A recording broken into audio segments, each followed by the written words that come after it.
To facilitate greater deployment of renewable energy sources and to enable their integration into the current electricity market, EMA is reviewing its regulatory framework to better account for the benefits and externalities of renewable sources.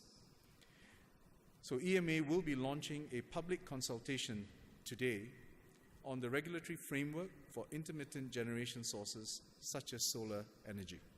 In that regard, one initiative we are considering is the introduction of an electricity futures market to complement the spot market.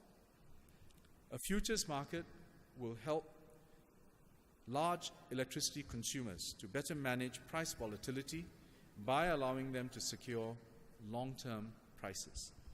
A futures market will also provide an alternative avenue for independent retailers to enter the market by enabling them to purchase longer-term hedges.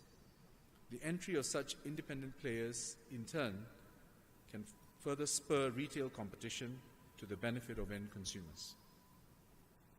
A year ago, EMA held a public consultation on the development of an electricity futures market in Singapore.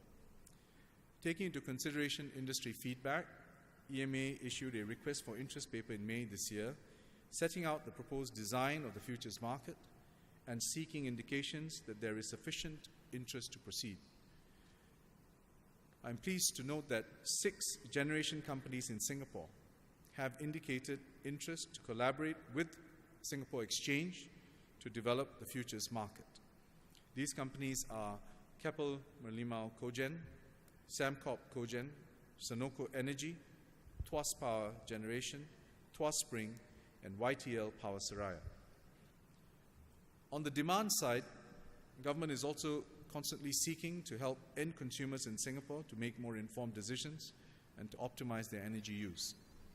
Last year, I announced the launch of the consultation process on incorporating demand response as part of the Singapore electricity market. Demand response will allow consumers to participate more actively in the market by curtailing their demand in response to high prices. This can moderate price spikes, lower energy costs, and generate system-wide savings. These savings will then be passed through to consumers who curtail their demand. EMA has completed its consultation and has decided to proceed with the demand response scheme.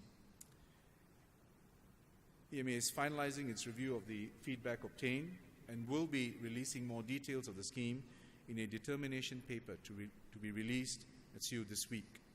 The scheme is expected to be implemented in 2015 after the required system changes have been put into effect.